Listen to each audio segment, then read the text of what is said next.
Salam sejahtera Malaysia.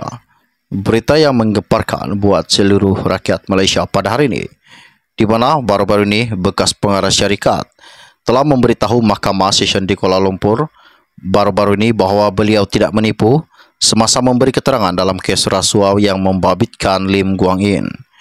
Ibrahim Sahari, 59, memaklumkan perkara itu apabila peguam yang mewakili Lim mempertikai kenyataan saksi tersebut di Mahkamah Session Shah Alam yang tidak konsisten dengan keterangan beliau di Mahkamah Session Kuala Lumpur.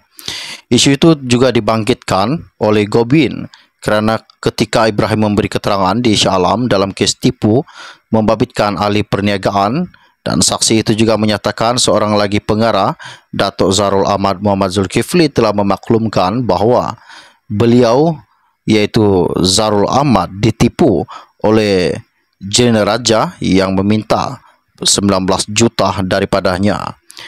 Jener Raja juga dikatakan meminta wang itu bagi membantu menutup siasatan SPRM berhubung kesalahan pengubahan wang haram terhadap Zarul Ahmad.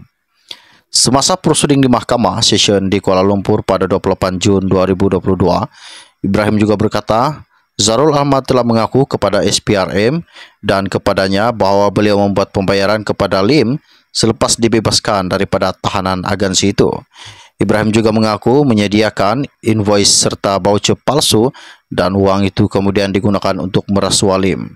Terdahulu, ketika disoal balas oleh seorang lagi peguam Lim iaitu Tiara Katrina Fuad, saksi itu bersetuju dengan kenyataannya di Shah Alam bahawa wang 19 juta diberikan kepada Jener Raja untuk menutup siasatan kes pengubahan wang haram terhadap Zarul Ahmad.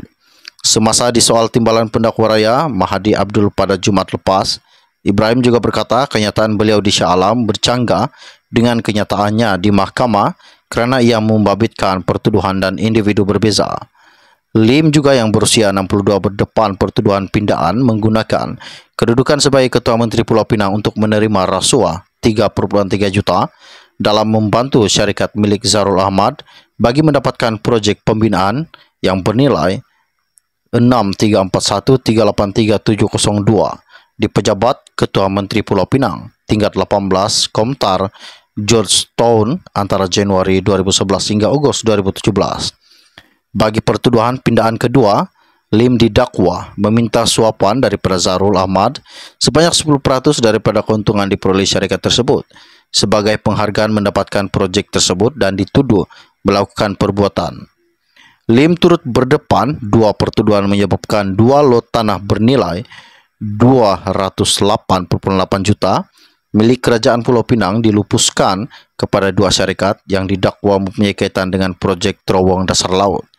Perbicaraan di hadapan Hakim Azura Alwi bersambung pada 23 Oktober ini.